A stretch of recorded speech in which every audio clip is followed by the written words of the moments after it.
Si hay alguna patología en la sala de urgencias en relación no solamente con la vida del paciente, sino la incertidumbre que acarrea en relación con el futuro de ese niño, es la diabetes.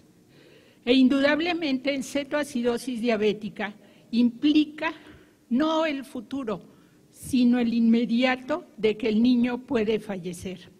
De tal manera que nuestro papel como pediatras es toda esa incertidumbre que rodea al diagnóstico de cetoacidosis diabética, empezar a echar a andar los mecanismos para que cada niño tenga la esperanza cierta y la familia tenga y se crea que es cierta esta esperanza para el tratamiento futuro.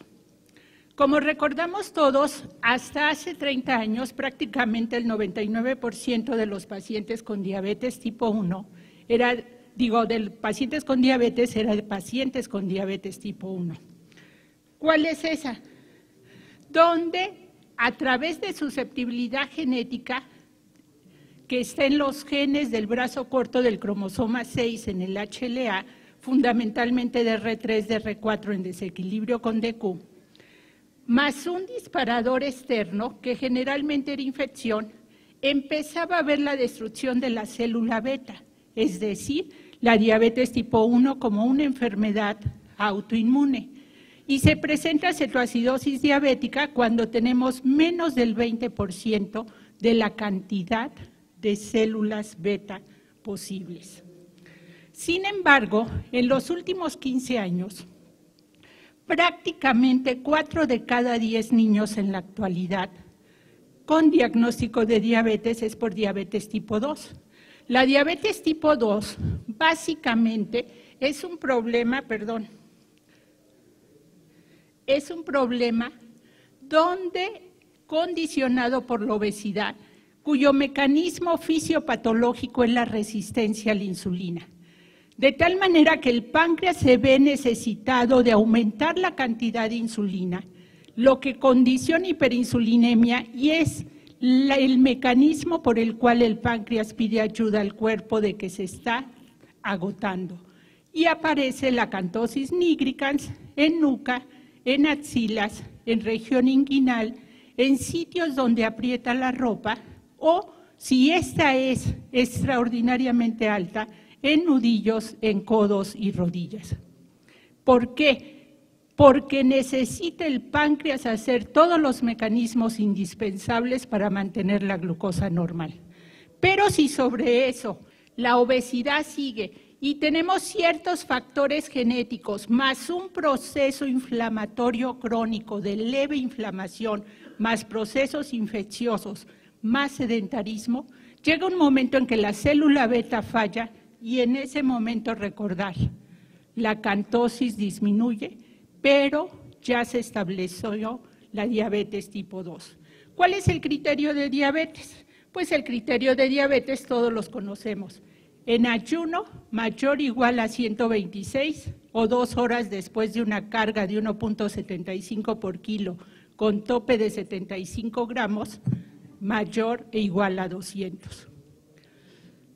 Pero esto es exactamente igual para un recién nacido que para un hombre adulto de 100 años.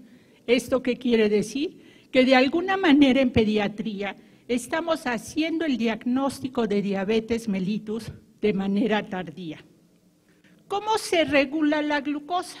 Pues la glucosa depende de la cantidad de insulina que la disminuye y en el momento de disminuirse se liberan en la célula alfa-glucagón para aumentar la producción hepática de glucosa y volver a aumentar la concentración de glucosa. ¿Cuáles son las acciones de insulina? Vean que la insulina es la hormona anabólica por excelencia porque no solamente favorece la captación de glucosa para que las células trabajen, también la almacena en hígado, músculo y tejido adiposo, es decir, favorece el anabolismo, pero es extraordinariamente egoísta porque inhibe el catabolismo, es decir, forma e impide que se destruya. Por eso es la hormona anabólica por excelencia. ¿Qué cantidad de pacientes y cómo se diagnostican los pacientes con diabetes tipo 1 o tipo 2? Lo que les comentaba, vean cómo pacientes con diabetes tipo 2 también pueden presentar, similar al paciente con diabetes tipo 1, cetoacidosis. 1 de cada 3 se diagnostican con cetoacidosis, en cambio diabetes tipo 1, 1 de cada 2 es a través de un cuadro de cetoacidosis. Recordemos que en diabetes tipo 1 el mecanismo es destrucción acelerada de célula beta. En cambio, en diabetes tipo 2 es resistencia a la insulina. De tal manera que uno de los axiomas importantes en relación con cetoacidosis diabética es que todo paciente en cetoacidosis está infectado.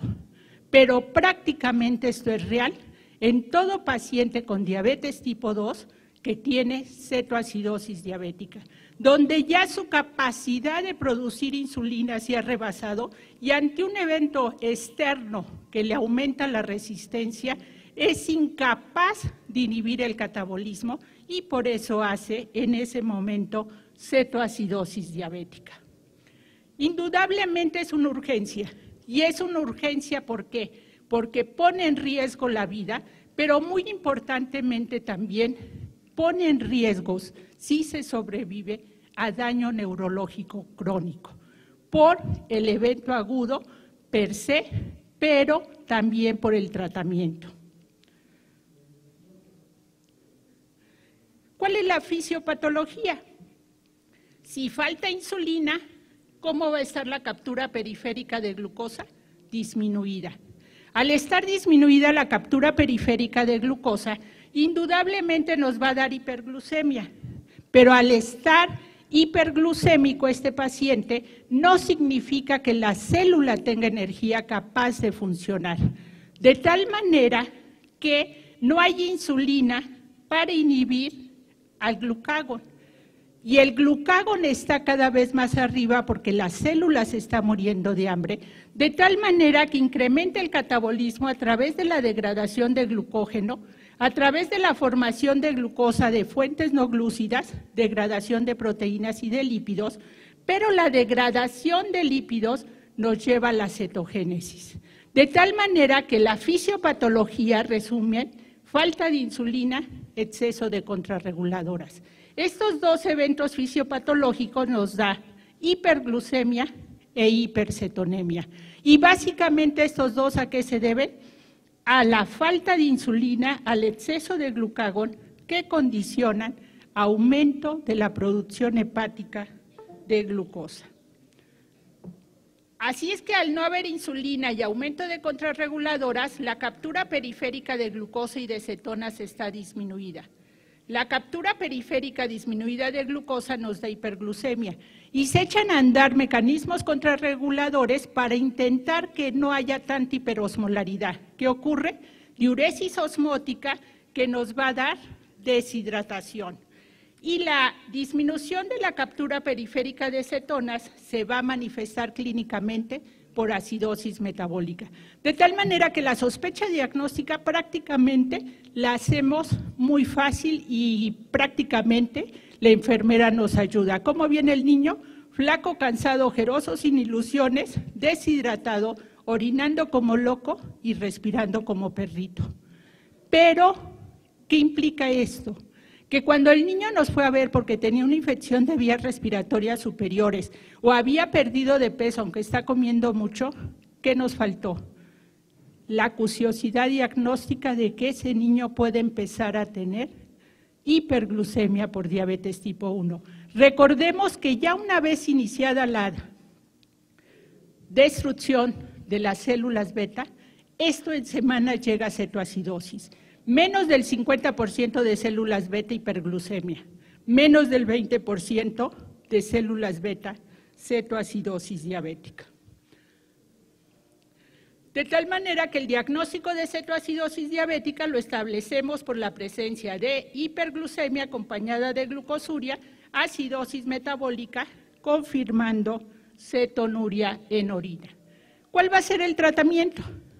Pues el tratamiento primero tenemos que valorar cómo está ese estado neurológico de ese paciente, cómo están sus características hemodinámicas y de acuerdo con ello decidimos qué líquidos y qué electrolitos le vamos a dar. El paso número 1 después de establecer el diagnóstico de cetoacidosis diabética es la restauración del equilibrio hidroelectrolítico. Recordemos que para ello es importante que las soluciones sean lo más isosmolar a la osmolaridad del paciente. Si yo tengo 400 de glucosa, con 132 de sodio y 4 de potasio, ¿qué osmolaridad tengo? 136 por 2, 272, más 400 entre 20, serían 292, pareciera no estar muy alta la osmolaridad. Pero si tuviera 800 de glucosa, 272 más 800 entre 20 son 40, tengo 306 de osmolaridad, porque recordemos que una milimol de glucosa son 18. Para hacer la cuenta rápida, ahorita la dividí entre 20. Entonces, en realidad, la osmolaridad tendría 308. ¿Qué pasaría si yo le pongo una solución hiposmolar? Mientras va aumentando la glucosa, la neurona, todas las células tienen que dar agua al espacio intravascular. Pero si la neurona cede agua al espacio intravascular, ¿qué le sucedería? Se moriría. Y el cuerpo es tan extraordinariamente inteligente que dice, claro que no, si una célula tengo que preservar en la neurona, ¿qué hace? A expensas de glucosa, forma osmoles y diógenos de tal manera que equipare su osmolaridad a la osmolaridad del plasma. Pero si en el momento del tratamiento yo me olvido de ese evento fisiológico, fisiopatológico compensador y le suelto una solución que no es isosmolar, ¿qué va a suceder? Disminuyo rápidamente la osmolaridad intravascular y ¿hacia dónde se va a ir ese líquido? Hacia la neurona y me va a dar edema cerebral. Esto habitualmente ocurre después de 12-24 horas de tratamiento. Pero lo tenemos que tener en cuenta en el momento en que decido qué le voy a poner. Si el paciente hemodinámicamente está inestable, pues le tengo que poner cargas rápidas a razón de 10 a 20 mililitros por kilo de solución fisiológica al 0.9%, ¿qué osmolaridad tiene? 154 por 2, 308. Ya una vez restituido en o estable hemodinámicamente, ya veo qué tanta cantidad de líquidos le voy a dar dependiendo de la respuesta. Un punto crítico en este momento es el otro axioma en cetoacidosis diabética. Todo paciente en cetoacidosis diabética tiene hipocalemia hasta no demostrar lo contrario. ¿Por qué? ¿De dónde se pierde ese potasio? Uno, hay disminución de la ingesta. Pero el más importante, ¿se acuerdan que hiperglucemia condiciona diuresis osmótica? Y junto con la glucosa y agua, ¿qué pierden? Pierden potasio. Volví a hacer lo mismo, ¿pueden venir? Ya lo pude oír fácil. Pierden potasio, es decir, la diuresis osmótica nos da hipocalemia. ¿Cuál otra nos va a dar problema? Si tengo disminución del volumen intravascular, voy a tener un hiperaldosteronismo secundario, ¿y esto para qué va a ser? Para intentar retener sodio y agua. ¿Pero qué me va a dar? Más aumento en la excreción renal de potasio. Pero para destruir el glucógeno, para destruir los lípidos, también requiero potasio. De tal manera que en el momento en que hago el diagnóstico de cetoacidosis diabética, tengo que confirmar electrocardiográficamente que mi concentración de potasio en lo que me llegan los resultados del laboratorio son normales. ¿Cuándo voy a usar bicarbonato en un paciente con cetoacidosis pura? Nunca jamás. Aunque dicen que en medicina no hay que usar el nunca jamás, es un punto crítico importante que en cetoacidosis diabética pura no hay que dar bicarbonato porque nos aumenta la osmolaridad y nos condiciona mayor edema cerebral. Veamos a este paciente. llega con 1744 de glucosa, pero fíjense bien, ¿qué tiene? Creatinina de 3.84. Ustedes dicen, ¿cómo un niño con diabetes ya tiene insuficiencia renal? Ocurren y presentan cetoacidosis diabética. Vean con qué pH llegó y vean su concentración de potasio. ¿Aquí podemos darle fácilmente todo el potasio del mundo? No, pero hay que iniciarlo temprano porque ya tiene 2.2. Pero vean el sodio, ¿cuánto tiene? ¿Hay que darle carga de sodio? Si estos electrolitos no fueron determinados por ion selectivo, vean cuánto tiene de glucosa, 1744, 1600 miligramos más de lo normal. Y por cada 100 miligramos por arriba del glucosa, arriba de 100, ¿qué va a suceder? Nos disminuye la cantidad del sodio medido, 3.4 miliequivalentes. De tal manera que 16 por 3, en realidad el paciente tiene un sodio de 160. ¿Qué soluciones le dieron?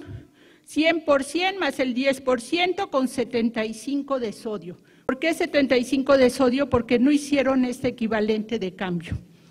Le pusieron 1/3 de bicarbonato. ¿Por qué en este paciente sí 1/3 de ese sodio en forma de bicarbonato?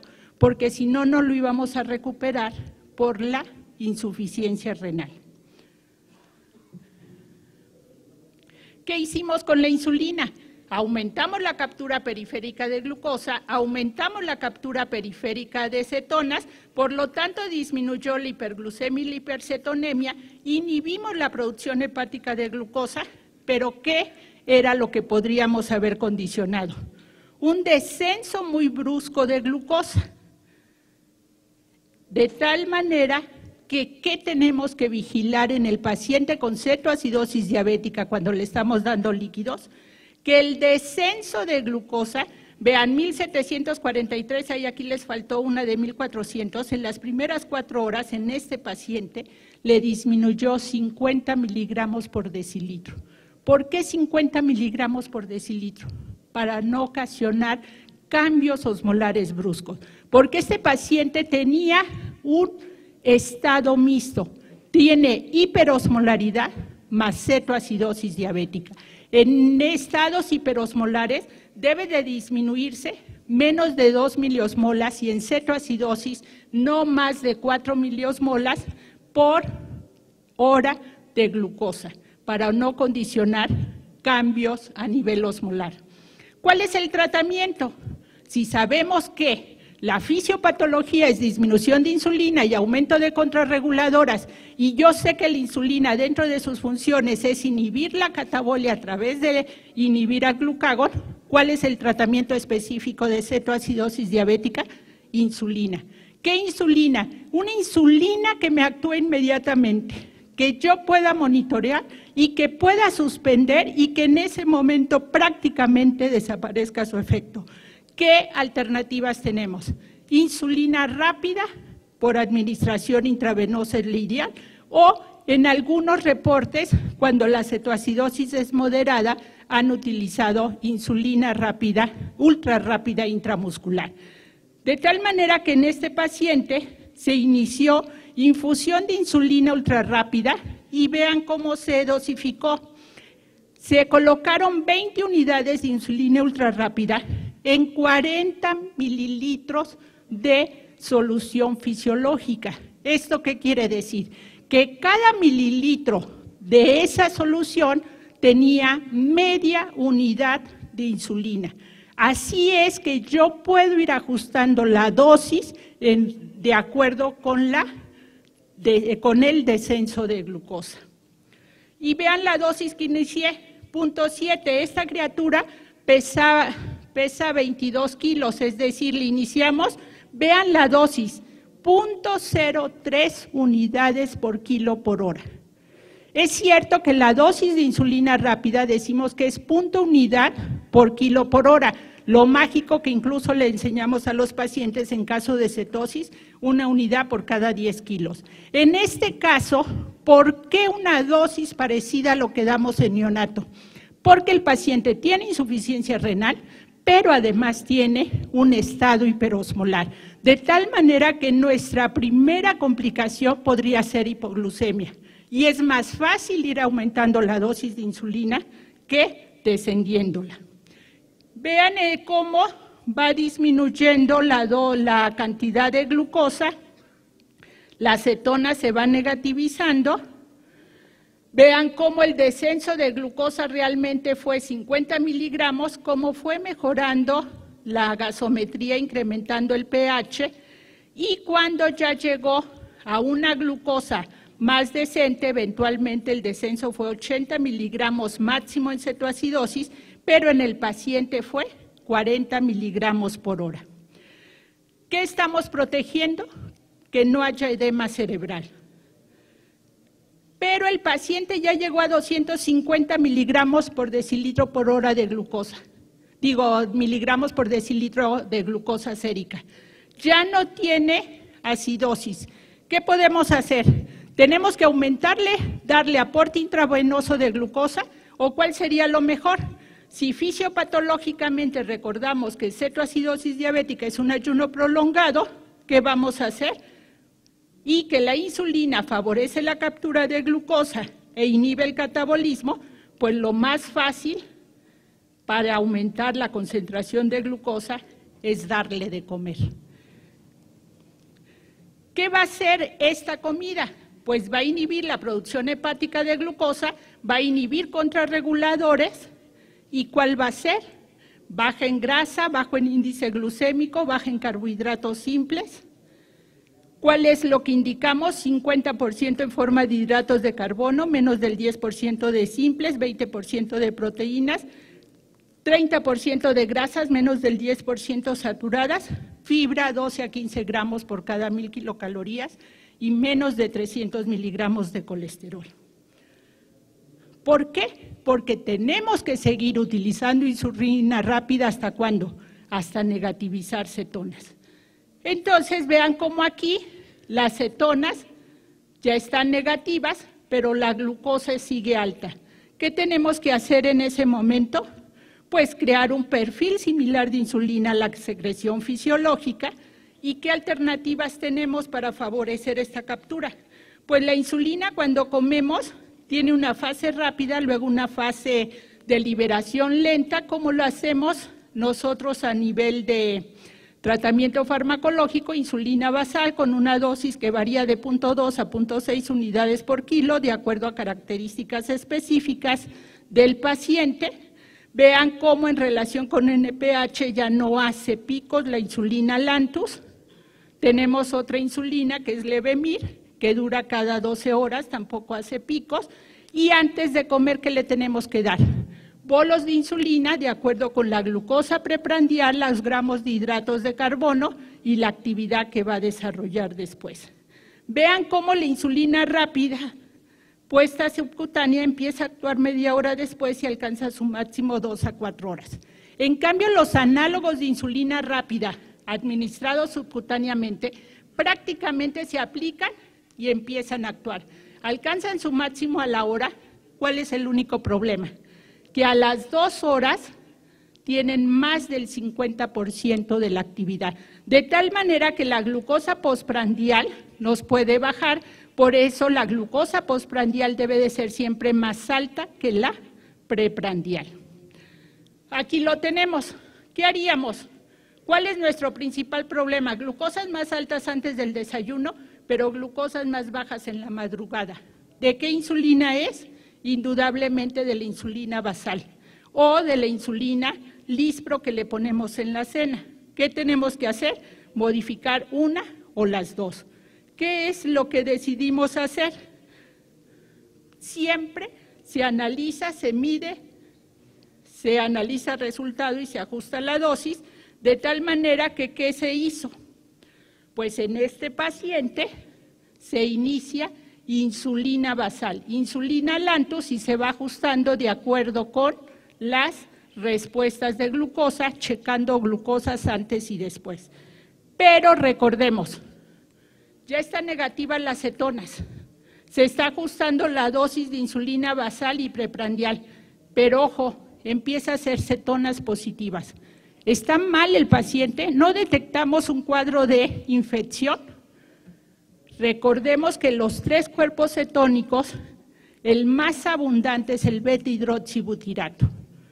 1-3 o 1-5 y ese no se detecta en tiras reactivas. Y para metabolizarse tiene que pasar a acetoacetato y este sí se detecta. Entonces, esta repositivación puede ser porque le falta insulina o puede ser por ese metabolismo.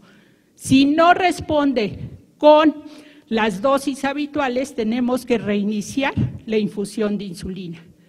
Una vez el diagnóstico, ¿qué tenemos que hacer? Educación, que ya empezamos con los padres, pero continuamos con el paciente. ¿Qué incluye? Programa de ejercicio, plan de alimentación, dosis de insulina en relación con el automonitoreo. ¿Qué es lo que queremos? Necesitamos el cambio de estilo de vida. Y la palabra mágica para cambiar conducta, actitudes, es educación.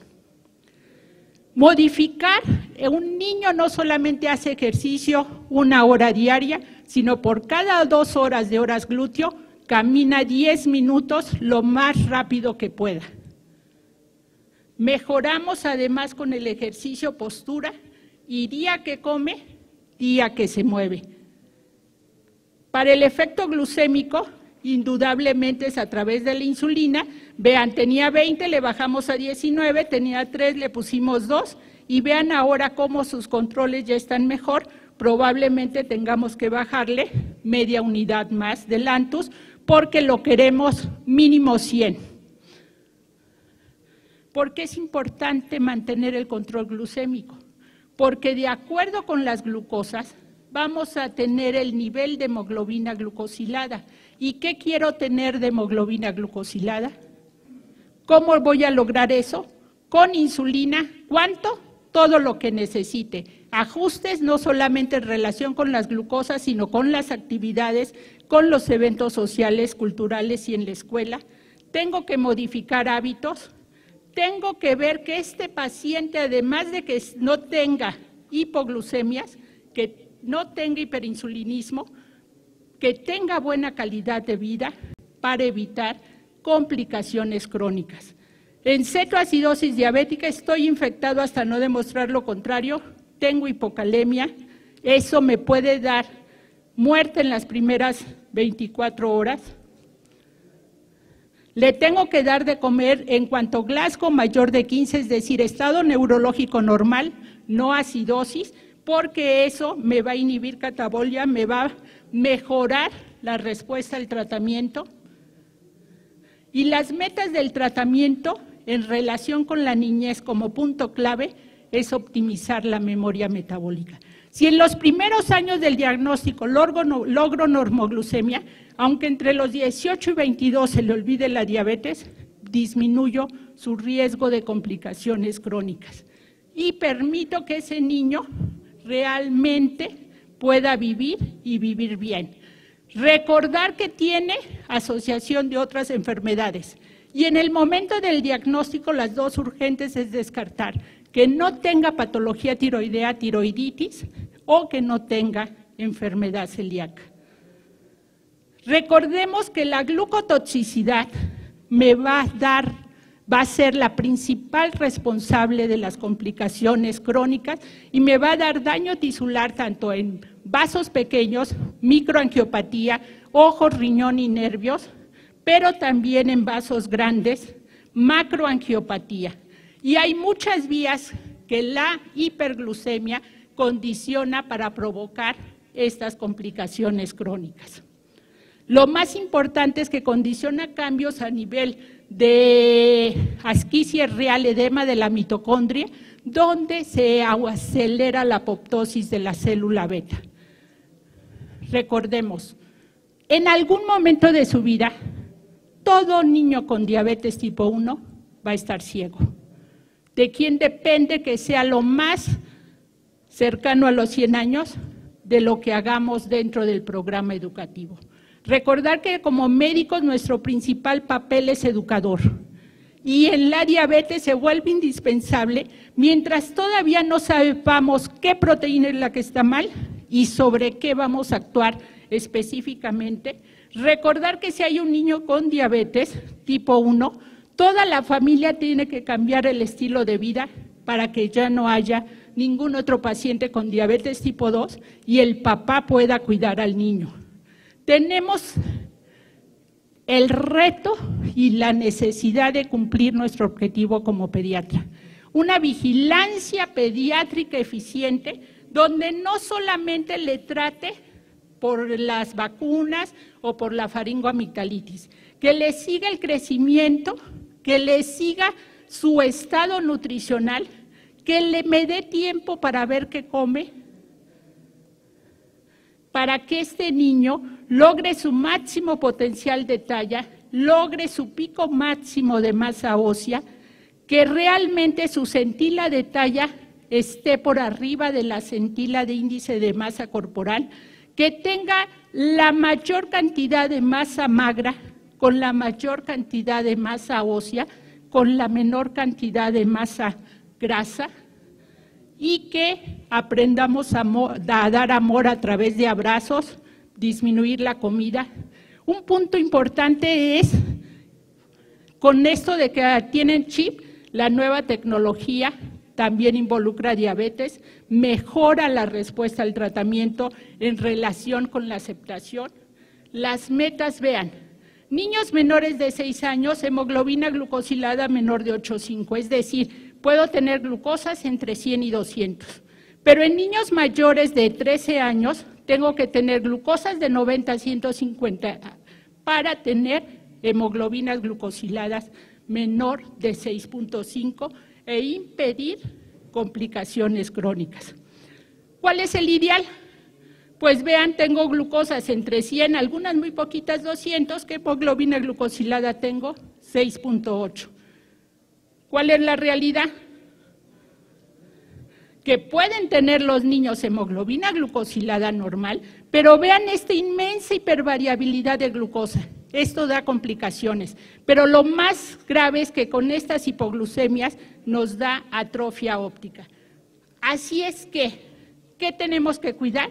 Que el niño no tenga hipoglucemias, que siempre lleve una fuente de carbohidratos simples, que eventualmente, si estas hipoglucemias son tan graves, tener una ampolleta de glucagón en la casa, pero lo más importante que es realizar ajuste preprandial. Vean cómo los Presena tienen 120, 108 y cómo los Posena están más abajos. Está utilizando más insulina de la que debe porque seguramente está comiendo más. ¿Es caro esto? Sí. Y vean que el 50% de lo que gastan se va en comida. ¿Esto qué implica? Nuestra responsabilidad como pediatra está volando. Desde que recibimos un niño en la sala de parto, tenemos que enseñarle cómo debe de alimentarse. ¿Por qué? Porque si el cambio importante es en relación con la alimentación, no les hemos enseñado cómo comer. ¿Y por qué es importante? El control metabólico, si está menor de 6,5, se abate la retinopatía, no se presenta o no progresa. O no se mueren de infartos. No va a haber dinero en México ni en el mundo para curar a los niños con diabetes con complicaciones crónicas. ¿Qué necesitamos? Necesitamos empoderar a esa familia de ese niño con diabetes para que ninguno más tenga diabetes, para que la normoglucemia sea una realidad, que realmente este niño tenga la esperanza cierta a través de un buen control metabólico, glucosas pre-100, post-150, hemoglobinas menor de 7, con perfil de lípidos normal, sin microalbuminuria, marcador de daño renal y temprano, pero ni tan temprano porque es fase 2, y evaluar de manera periódica la coexistencia de patología. ¿Cuál es nuestro compromiso?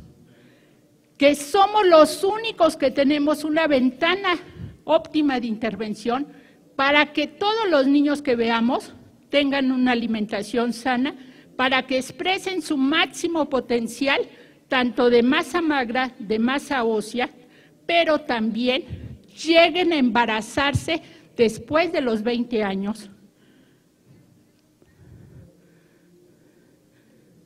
y que tengan niños que a pesar de tener diabetes no tengan cambios epigenéticos, porque si no las siguientes generaciones van a estar más graves de las generaciones de hoy, donde los padres van a vivir más que los hijos. Y nuestro principal compromiso como pediatras, estamos ayudando a construir un ser humano y somos la única especie capaz de autoperfeccionarnos. Y los médicos tenemos un punto chiquitito, pero constante en ese perfeccionamiento. Muchas gracias.